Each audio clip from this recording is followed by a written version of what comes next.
നിങ്ങൾക്ക് ഒരു മാധ്യമങ്ങൾക്കും കിട്ടാത്ത വാർത്ത വിഴിഞ്ഞത്ത് വരും. ഞാനിപ്പോഴാണ് കാണുന്നത്, ഇന്നലെയാണ് കാണുന്നത്. വിഴിഞ്ഞത്ത് വരും MSC ടെർമിനൽ ഓഹരി വാങ്ങാനുള്ള ചർച്ച വേഗത്തിലാക്കി. ഇതെങ്ങനെ വന്നു ഈ വാർത്ത? എവിടെ നിന്ന് കിട്ടി ഈ സോഴ്സ്? ദേശാഭിമാനി പത്രത്തിൽ എവിടെ നിന്നാണ് ഈ സോഴ്സ് കിട്ടിയത്?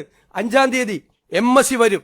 അപ്പോൾ മുഖ്യമന്ത്രി ദേശാഭിമാനി മാത്രമേ വായിക്കുന്നു എന്നറിയുന്നതിൽ ഏറെ സന്തോഷമുണ്ട്. ഇപ്പൊ നിങ്ങൾ നോക്കൂ, ഇത് അതിന് മുൻപ് ജൂൺ 3-ന് വന്ന മാതൃഭൂമി പത്രമാണ്. ജൂൺ 3-ാം തീയതി വന്ന മാതൃഭൂമി പത്രമാണ്.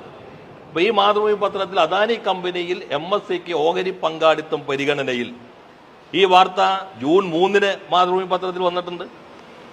അതിന് മുൻപ് അതിന്റെയും സോഴ്സ് അപ്പൊ ഗവൺമെന്റ് ആണോ അതിന്റെ സോഴ്സ്? അന്നത്തെ ഗവൺമെന്റ്. അതിന് മുൻപ് ജൂൺ 1-ന് തന്നെ ET എക്കണോമിക് ടൈംസിന്റെ ഇൻഫ്രയിൽ ജൂൺ 1-ന് തന്നെ ഈ വാർത്ത വളരെ വിശദമായി വന്നു കഴിഞ്ഞിട്ടുണ്ട്. അപ്പോ വളരെ അടിസ്ഥാനരഹിതമായ കാര്യം കഴിഞ്ഞ ഗവൺമെന്റ് എന്തോ ചെയ്തു വെച്ചു, അത് ദേശാഭിമാനിയിൽ മാത്രം വന്നു. എന്നിട്ട് അദ്ദേഹത്തിന്റെ ശരീരഭാഷയും നിങ്ങളുടെ വെല്ലുവിളിക്കുന്നതൊക്കെ നിങ്ങൾ കാണുകയുണ്ടായല്ലോ, മറ്റാർക്കും കിട്ടിയില്ലല്ലോ. അപ്പൊ നിങ്ങളാരും സ്വാഭാവികമായിട്ടും പെട്ടെന്ന് നോക്കുന്നത് ഇത് ചർച്ച ചെയ്ത് കഴിഞ്ഞാൽ, ഞങ്ങൾ അതിനുശേഷം ഞാൻ നോക്കുമ്പോൾ ഇതെല്ലാ പത്രങ്ങളിലും നേരത്തെ വന്നു കഴിഞ്ഞിട്ടുള്ള കാര്യമാണ്.